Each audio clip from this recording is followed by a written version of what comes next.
විභාගයකින් බෑ ගුරුවරයෙක් මනේ. ওই විභාගයේ ලියපු හැම කෙනෙක්ම සාර්ථක වෙලා තියෙනවද? ගුරු විභාගයේ කියන සාම්ප්‍රදායික අමුඩ ගහන්න එපා. පුදුමයි ඔය ගුරු ව්‍යවස්ථාවේ ගුරුවරයා අමුඩ ගහගෙන පාසල් පැමිණිය යුතුයි කියලා තිබෙන්නේ නැති එක. එහෙම වුණා නම් කියයි හැමෝම අමුඩ ගහගෙන පාසල් එන්නේ. දැන් මාස 25ක ස්ථාවර තැන්පතු සඳහා 10.75ක අසම සම පොලියක් LB යසයිසුරු.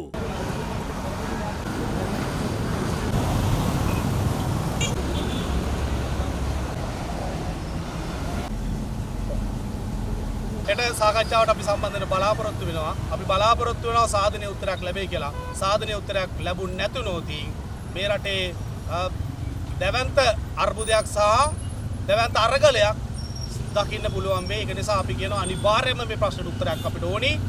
අපිට බෑ තවත් දුරටත් මේ ප්‍රශ්නය විඳව ජීවත් වෙන්න.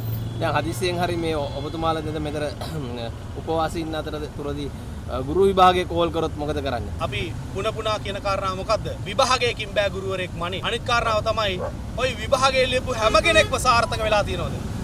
ගුරුවරු විදියට විභාගයේ ලියුවා කියලා හැම කෙනෙක්ම සාර්ථක වෙලා තියෙනවා නම් ඒක තමයි නියමයක කියලා කියනවා නම් අපි ඒක කරනවා. ඒක නිසා අපි කියනවා ගුරු විභාගයේ කියන සාම්ප්‍රදායික අමුඩ ගහන්න එපා. පුදුමයි ඔය ගුරු ව්‍යවස්ථාවේ ගුරුවරයා අමුඩ ගහගෙන පාසල් පැමිණිය යුතුයි කියලා තිබෙන්නේ නැති එක. එහෙම වුණා නම් කියයි හැමෝම අමුඩ ගහගෙන පාසල් එන්නේ.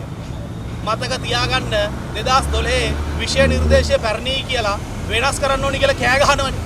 ගුරු සේවා ව්‍යවස්ථාව කවද්ද? 1994. ඒක දැන් පැරණි. ඒකේ තියෙන සිස්ටම් එක දැන් ගැලපෙන්නේ නැහැ, ගැටුම් ඇති වෙනවා කියලා තේරෙන්නේ නැද්ද?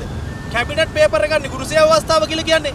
කරුණා කරලා අවුරුදු 7ක් උගන්වපු ගුරුවරයාට මොකද්ද කරන්න කියන එක ওই ව්‍යවස්ථාවට දාන්න.